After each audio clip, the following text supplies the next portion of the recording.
morning and welcome. Let's take another trip on my Amrail transportation system, which is the fantasy railroad I'm slowly putting together that attempts to bring the U.S. passenger transportation system from the 50s, more or less, into the modern day.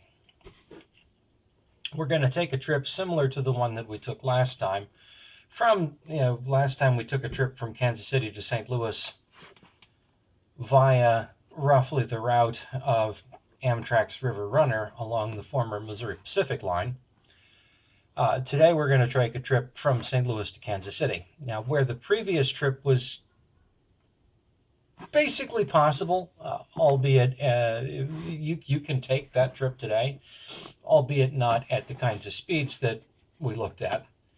The lines are all there. The track geometry is approximately correct, as close as I can model it anyway, as close as I can model it with this game. So it shouldn't be too far from correct. The biggest difference is that we were operating trains at vastly higher speeds than Amtrak is able to operate them on the freight railroad network that we have, thanks to grade crossings and lack of electrification and lack of investment and capacity and slow-moving freight trains serving as roadblocks and things like that. But today we're going to, for our trip from St. Louis to Kansas City, will be a little bit more of a fantasy and a little bit more interesting in some ways. We should follow the former Wabash through Moberly to Kansas City. We will follow the former Wabash through Moberly to Kansas City. You can see that the distances are not so different. The length of the route is about the same, but there's a lot more straight sections. It goes over a generally flatter part of the state, and unlike the Mopac, it's not following a riverbed, so it's not following a river valley, so it doesn't curve around constantly.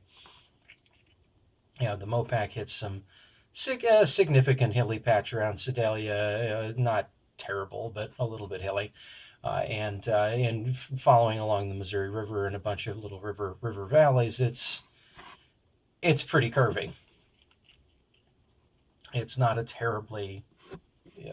terrible line for medium speed operations, but it's probably not the ideal for high speed operations. The Wabash across the northern part of the state, however, is pretty flat and pretty straight. Not a lot of grade crossings, not a lot of, generally a pretty ideal place to move a train pretty darn quickly. The problem being that there isn't the capacity. It's all single track main lines. So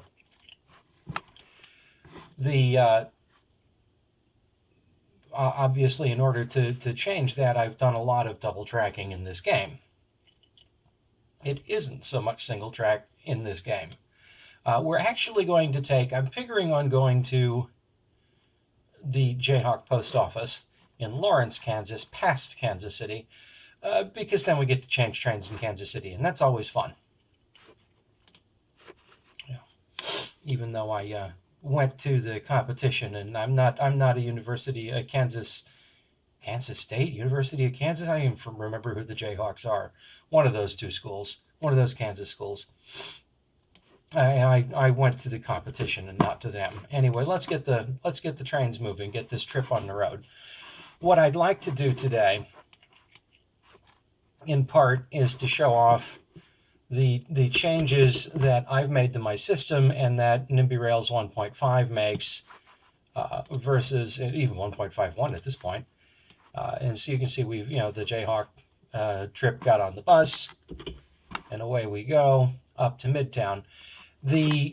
There's some interesting changes in NIMBY Rails 1.5 that I'm slowly trying to wrap my head around, and I've made some significant changes to my system. Some of them are just cosmetic, but I've made some real changes to how it operates as well. I've added a whole lot more trains. I've added a lot more track. And some of the cosmetic changes, like that little, shelter there, are not insignificant, are interesting. And we're kind of starting out with we finished off taking this same bus south to the station nearest my house on my fantasy system which is pretty close to where the nearest bus stop to my house really is. It was within a couple of blocks.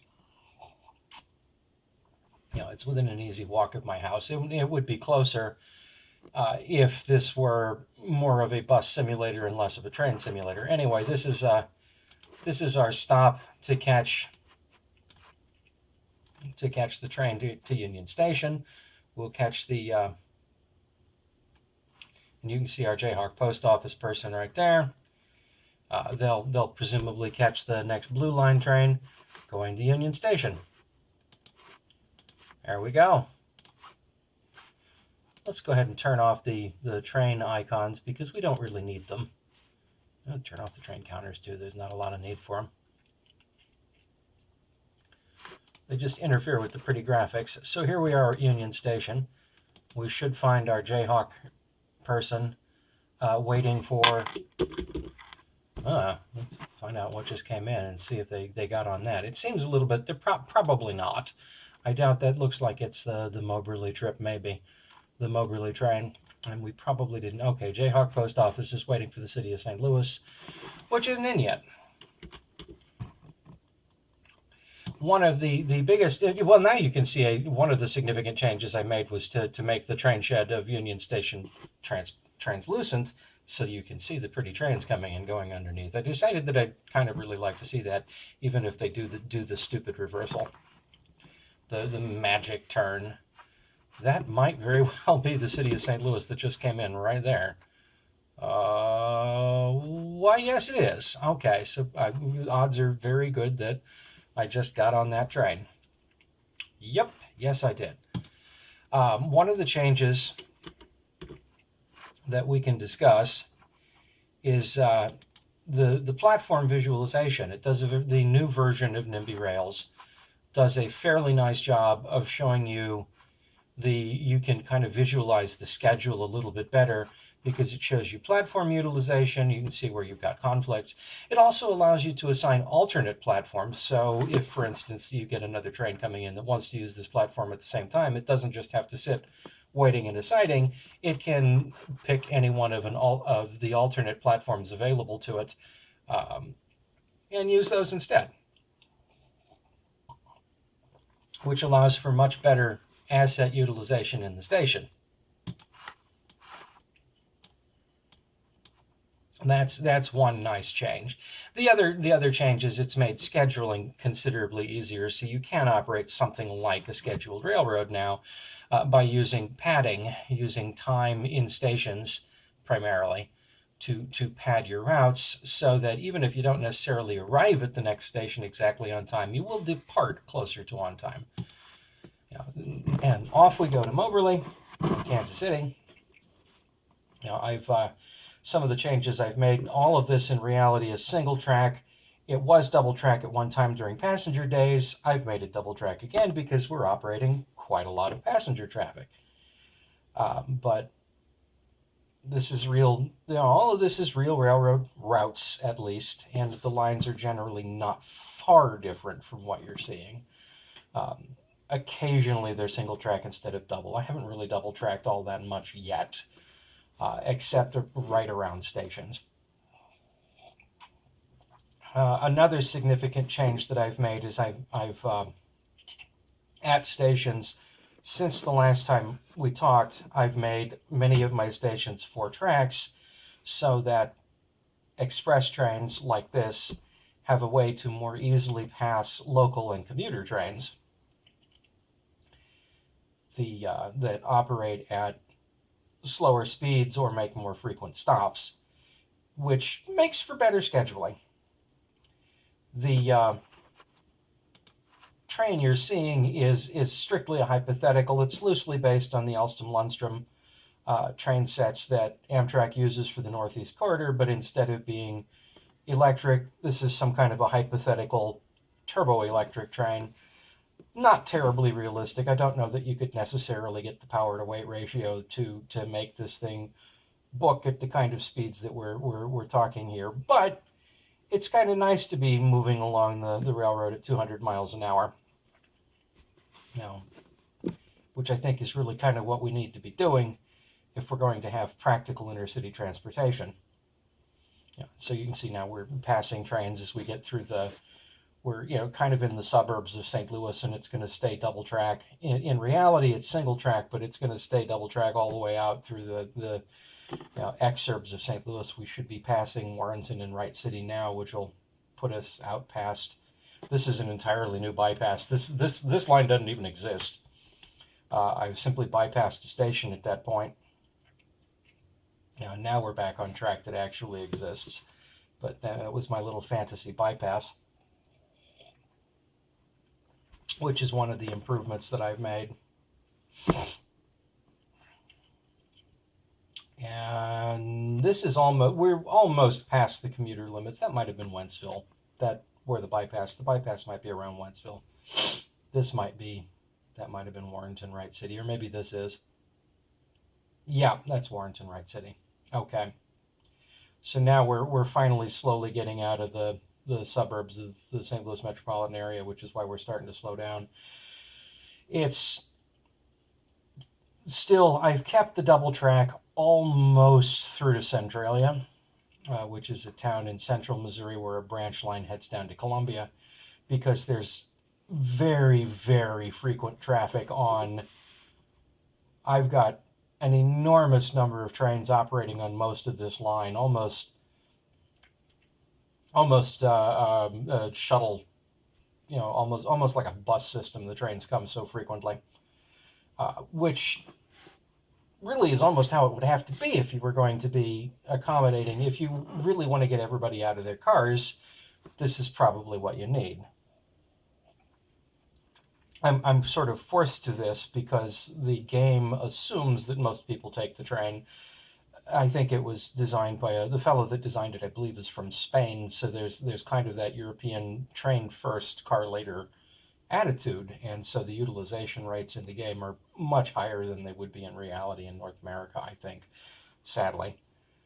But it does force your hand. It does, the passenger numbers at stations get so high that you have no choice but to keep adding service. If you want the system to work, you keep adding more and more trains, which is probably what you would have to do.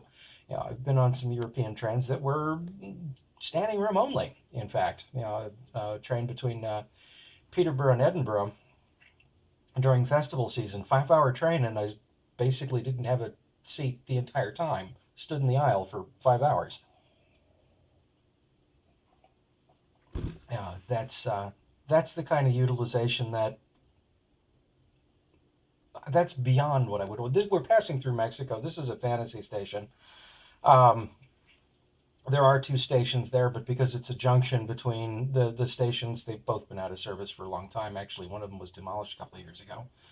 But because it's a junction between 2 lines, you can see the former Chicago and Alton up here and the Wabash down here. I think it would serve as a transfer point. We obviously need some better train separation in the graphics. We're following either the Columbia train or the Moberly train. Will presumably pass them as soon as we get to Centralia.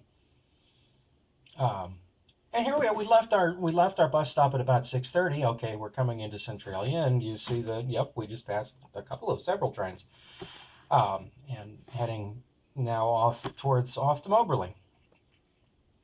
And we should make Moberly by 8:30. It would be difficult to drive to Moberly in 2 hours. I don't think you could do it legally from my house. From certain parts of the St. Louis metro area, you could get away with it, but not many. Realistically, it'd take 2.5 hours, almost 3, and we're going to do it in 2 flat. So you're already making, we're already starting to see some improvements over, it's possible to do better. You have to move, but it's possible to actually do better than real highway timings with trains. You have to have genuine high-speed service. You have to have genuinely frequent service. You're not going to be able to do it if you have one train every 3 hours, 4 hours. But if you got a train every 20 minutes, you can get there. We're just waiting for our time to depart from Moberly, and off to Kansas City we go. Don't worry too much about that. That's just a train waiting. That's a bus waiting for a train to pass. That's nothing to be concerned about. I've got some signaling. Some not a genuine collision. Any more than us bumping into that commuter train was or local was a genuine collision. It's the sort of thing that in real operations there would be ways to avoid that. But this is a game, and it's not a perfect simulation. It's for funsies. It's to watch the pretty trains move. We're playing trains on the computer here.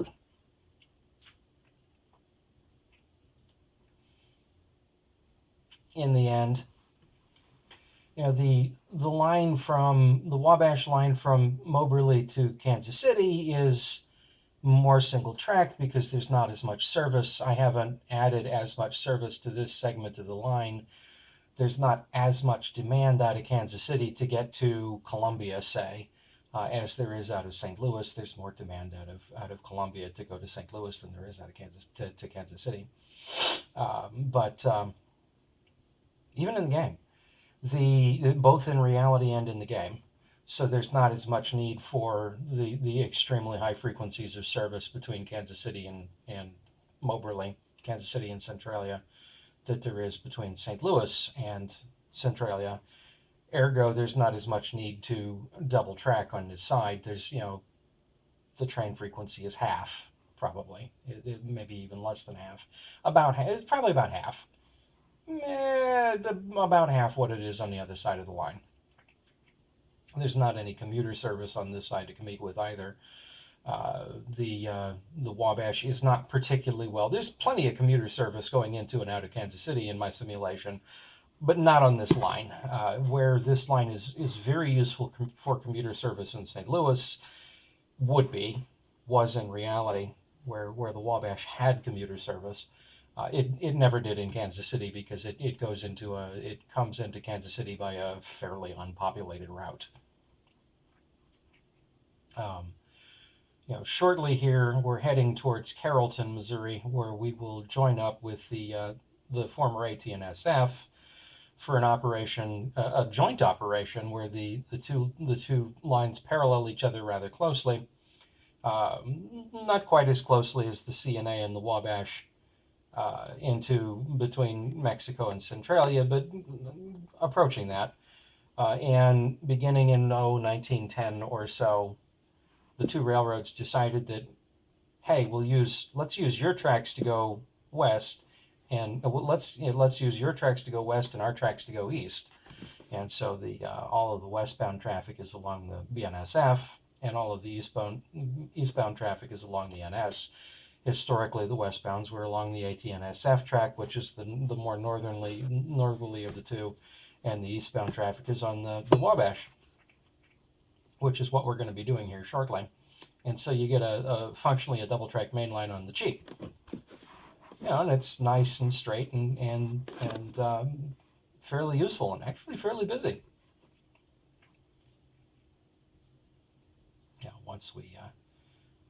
Once the segment clears and we can actually move, there we go.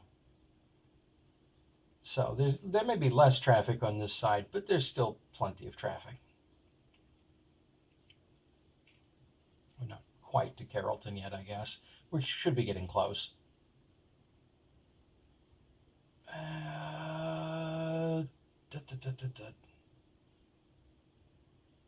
Not quite as familiar with this half of the state. I live in St. Louis, so I'm a little bit more familiar with eastern Missouri than I am with western Missouri. I get over here often enough, but less than to outstate eastern Missouri for reasons. Anyway, it's all very, very, very flat and very lovely for high-speed railroad operations.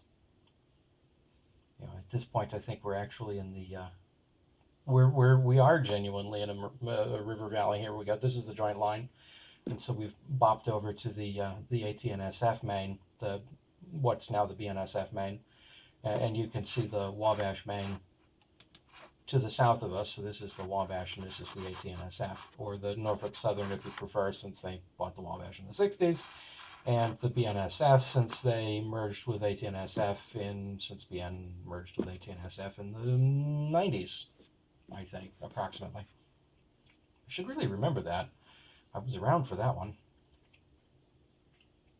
And at this point, the joint operation will end here shortly, but at which point we'll bop back down to the Wabash line and then over to the Milwaukee line to get into the Milwaukee Rock Island joint line to get into Kansas City proper. So you can see, I guess this is still the joint line. You can see this would be the Wabash line down here. We just happen to be on a 2-track part of the AT&SF. And now we're waiting for this is the end of the joint operation. We'll move over to the south track and then move over to the Wabash briefly. From whence we will cross under, and then we will get on the joint Milwaukee Rock Island line. How it is that both of the railroads that went bankrupt had a joint operation into Kansas City together. That is, in spite of which, that line is still in service.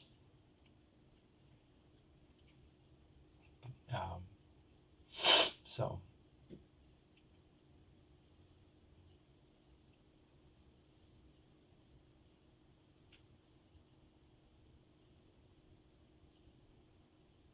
Coming up on the Missouri River here.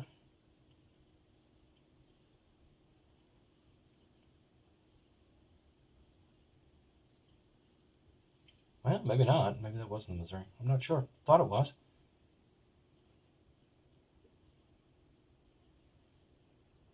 There hasn't been passenger service on any of this track in 50 years, so I haven't ridden it, therefore I don't know it very well.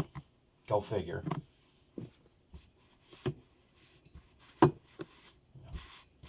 Track I know entirely from a map. Okay, now we've moved over to the joint Milwaukee Rock Island line. The Wabash then goes off to North Kansas City, where they still have a yard. There's the Missouri River, and we now slowly come in, and you can see a Milwaukee train, commuter train waiting to head up to Odessa, I think. As we come into the Kansas City limits, you're going to start seeing quite a bit of traffic here as well. Gets to be quite the bowl of spaghetti full of railroad tracks. And in reality, it's not. I don't think this particular section is actually 4 tracks. I think it might be 3. But during passenger operations, I believe it would have been 4, so I've put the 4th track back in. This genuinely is a pretty spectacularly busy piece of railroad, even in reality.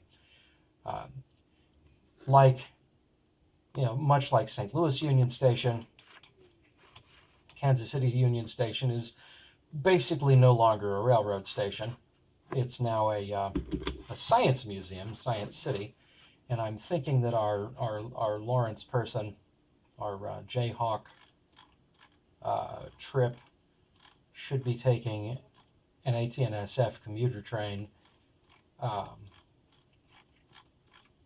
as we scroll down through the hundreds of Jayhawk. Post office should be taking the Topeka train.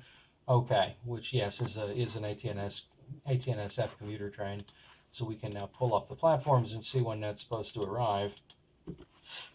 Oh, Topeka. That's the Super Chief.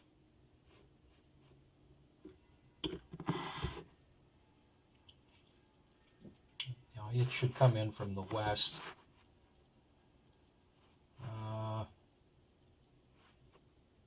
There it is. It'll be coming in on track 16, in theory, shortly here. Oh, this is track 16, so it should be coming in from the west on this track here.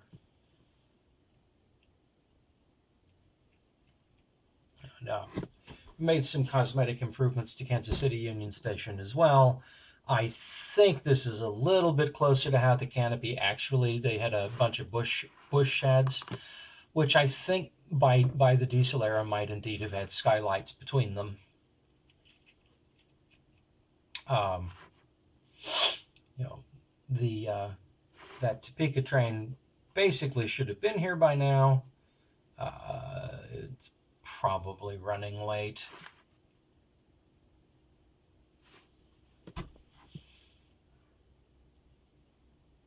My on-time performance is improved, but it's still not perfect. We do still have some issues. You know, said we started our trip at 6:30. Here we're sitting in the station in Kansas City before 10:30. You can't drive there that quickly. You couldn't really take a plane from my neighborhood to downtown Kansas City that quickly. What with airport security and even you'd be hard pressed to take it even if you eliminated the security procedures. It'd take you 40 minutes to drive to the airport, 45 after you park. You know, it's going to take you half an hour or so to fly across the state, 45 minutes. You're not really going to get it done any quicker than that because you got to climb out and then climb back in. So you're really not, you know, you land in Kansas City, drive to, claim your luggage, drive to downtown Kansas City. It's going to be 3 hours at least, even if you didn't have security. That should be our train. Yes. And so you can confirm now that that Jayhawk person has left Kansas City, which I'm pretty sure they have. And we're going to head back out through the tangle of tracks. Yeah, they have. All right, we're on that train.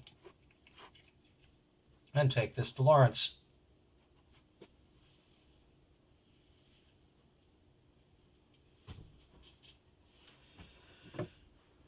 You know, we're going to head out along some of the same track we came in on, but we'll deviate from it shortly.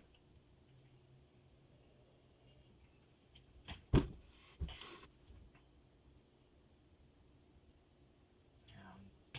going to head past, head through the environs of BNSF's Argentine Yard.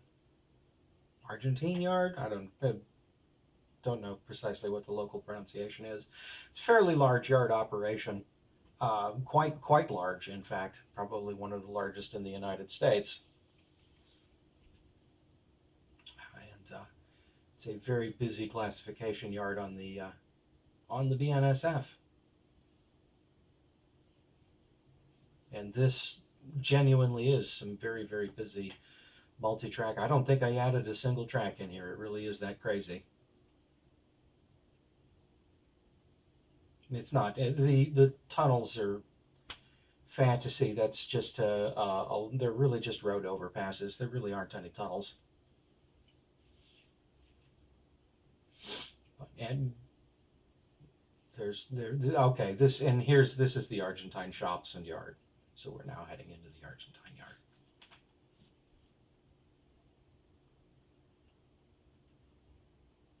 There might be passenger operation along this line. I'm not absolutely certain. This might be the route of the super chief, of the Amtrak chief, rather. Excuse me, the route of the chief. They changed that, and we'll probably change it again if the way things sit. Might be time.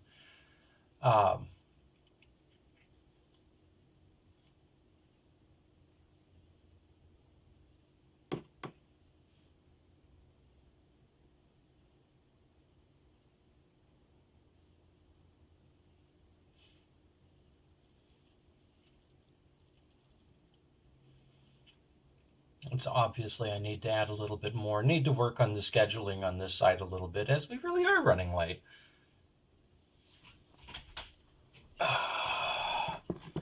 They run 10 minutes late into the next station. And they're going to take off from that station late, which is ideally not the way you should be running a railroad. Done a little bit more work on the St. Louis side. What can I say?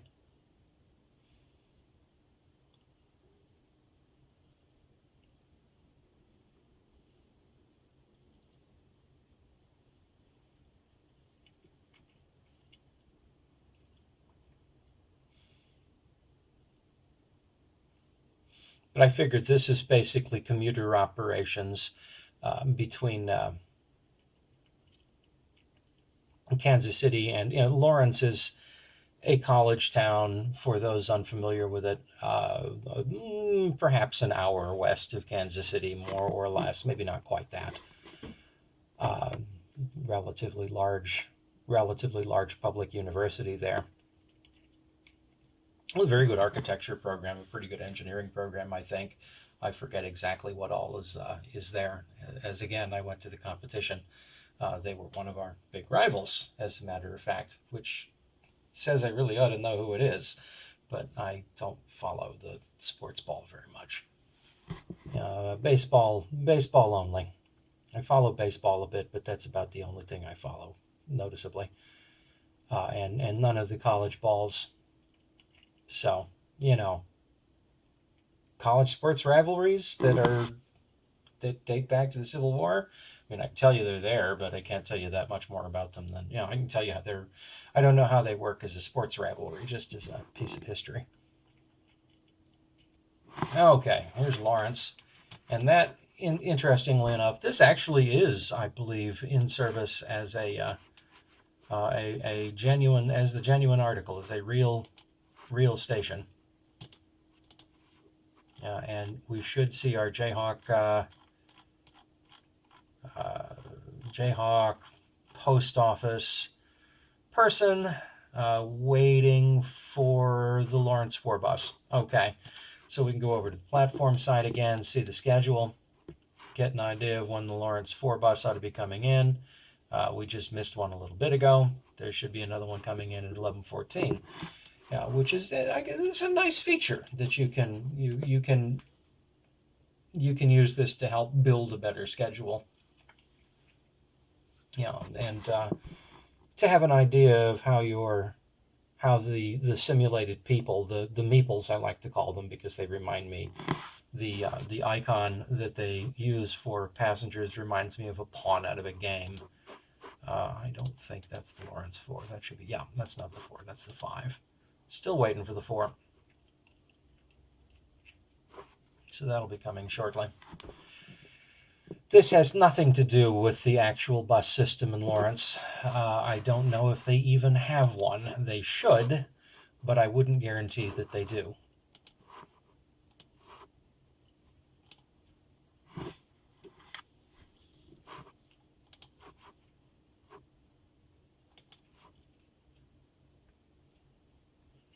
So, I mean, this is, and again, it being a bus system, I haven't spent the kind of time adding in lavish,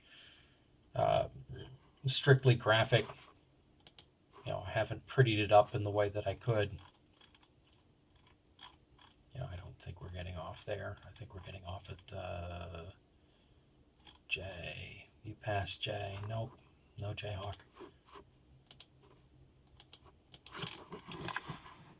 Jayhawk. I don't. Did I see? Yes. Okay, so that's where we got off. We're now waiting for the Lawrence 1.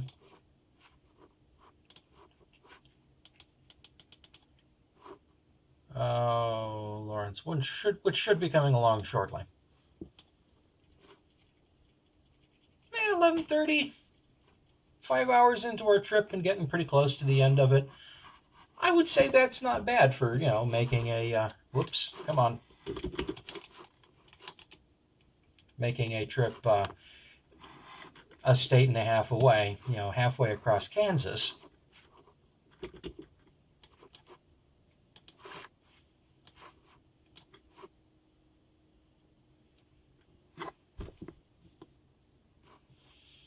Okay, and so this is the final bus on this. This is the, we're on this Jayhawk. This is our bus.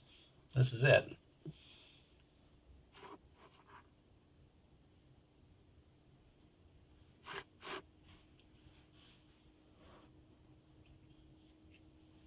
And so we'll have a final trip time here momentarily. Oh, I don't think that was next stop. Jayhawk Post Office arrives in a minute and a half. So about 11:30. It will have taken us about 5 hours to make that trip.